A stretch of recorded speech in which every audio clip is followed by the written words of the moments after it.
Dream Team, it's your boy D Neal back with another reaction video, guys. Here we are with Naive to think Russia will lose war, says Dr. Jordan Peterson.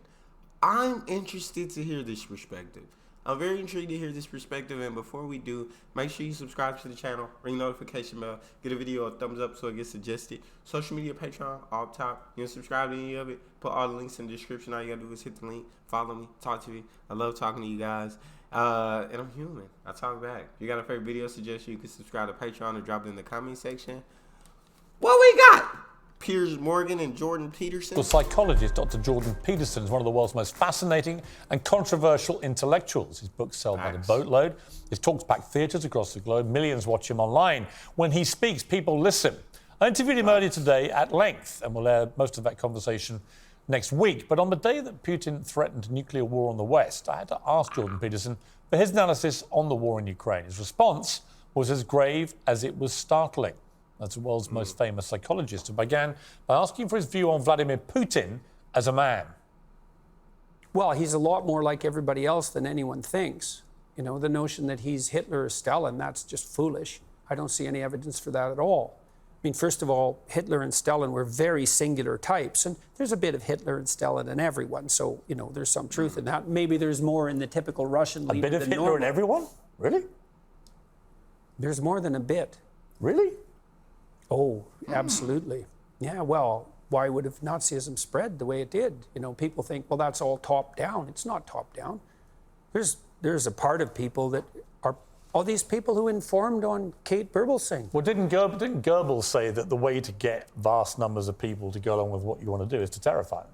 Yeah, well, you can do hold that. a grip of terror over them. Oh, yeah, but... And in a way, that's what Putin's now doing with the Russian people, where he's going back now into a position of they're all trying to get us, they want to attack us, they want to take us over. He's terrifying his people to rally support for what at the moment is a conflict he has started, which is not going the way he assumed. I feel a lot of America does that as well. So many countries, they do try to terrify you, and you know what I'm saying, where you're like, oh, that's the enemy, that they're super dangerous. We need to do whatever we have to do to get rid of them. Like, know what I'm saying? And so, that's not just a Putin thing. That's a leadership thing. I feel like for most countries, that's a leadership thing. But he said, interesting to say for him to say that every person has a bit of Hitler or Stalin, like inside of them, like that singular driver, singular whatever he was talking about inside of him. That's intriguing. Support for what at the moment is a conflict he has started, which is not going the way he assumed.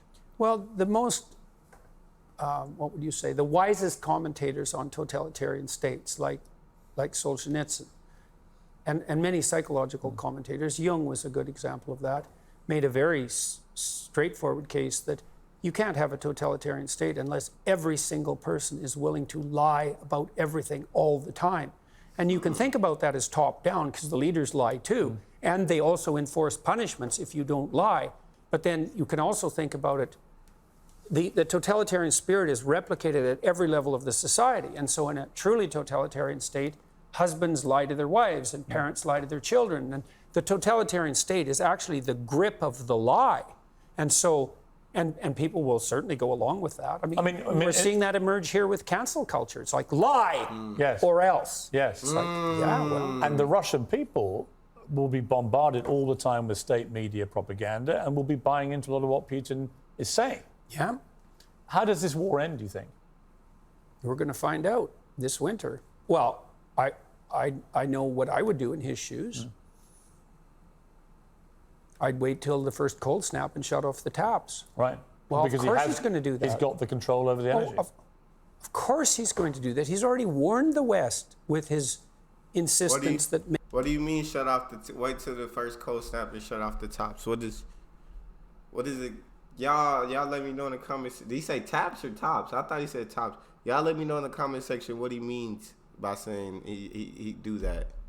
Of course he's going to do that. He's already warned the West with his insistence that maintenance problems were necessary and the pipelines had to be shut down. Do you think he will use a nuclear weapon? If necessary, he'll use a tactical battlefield weapon. Even if it starts World War III? It won't, probably. Why? Because we wouldn't respond? What's in it for us? If you let him do it and get away with it, where does that end?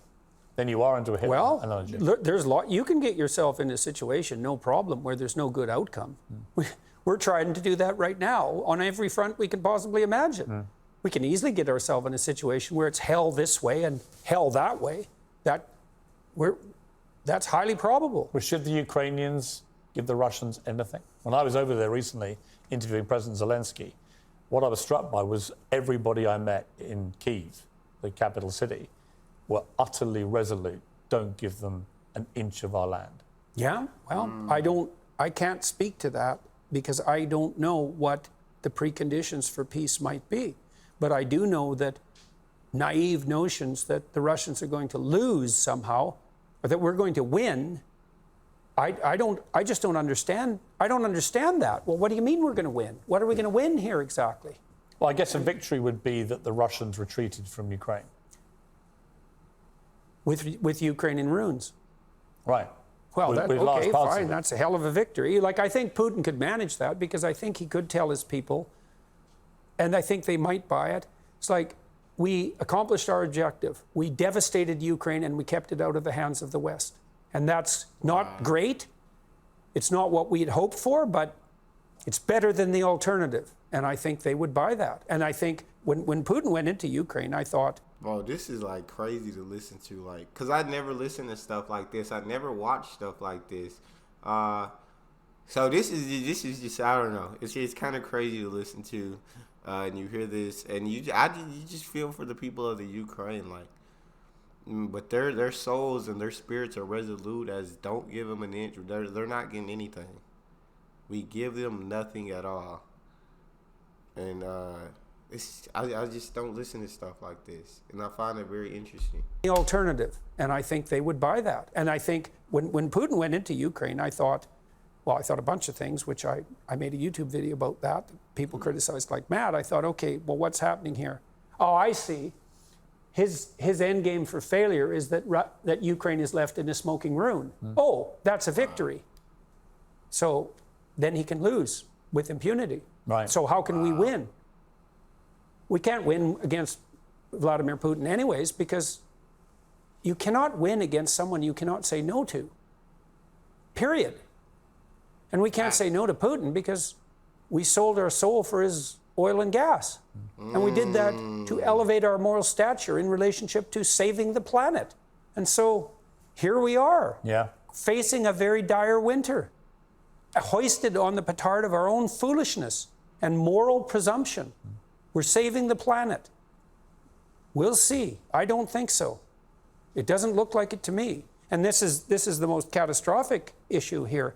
Assuming that we're facing an environmental crisis of planetary proportions, which is not something I buy, by the way, assuming we are, well, then I would imagine that you would put in place measures that would ameliorate that problem instead of exacerbating it. But all the measures you're putting in place are actually making the environmental problem worse.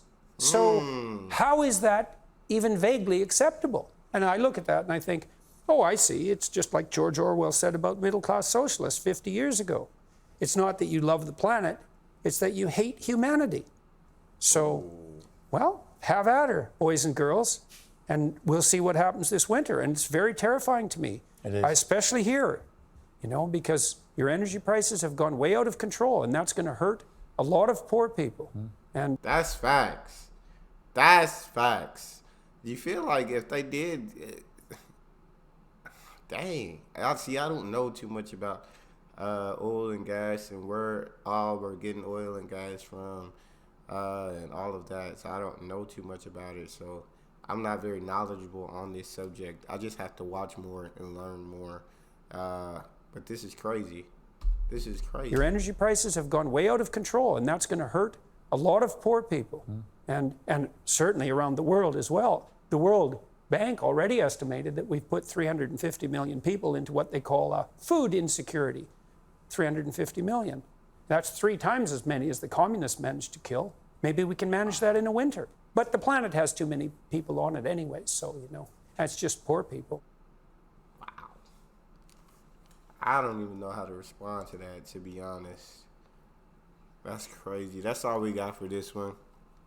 You guys got a favorite video suggestion? You can subscribe to Patreon and drop it in the comment section. Make sure you subscribe to the channel, ring notification bell, get a video a thumbs up so it gets suggested. Social media, Patreon, up top. You know, subscribe to any of it. Put all the links in the description. All you gotta do is hit the link, follow me, talk to me. Love talking to you guys. You guys are the most incredible team on YouTube. It's your boy D Neal. Out.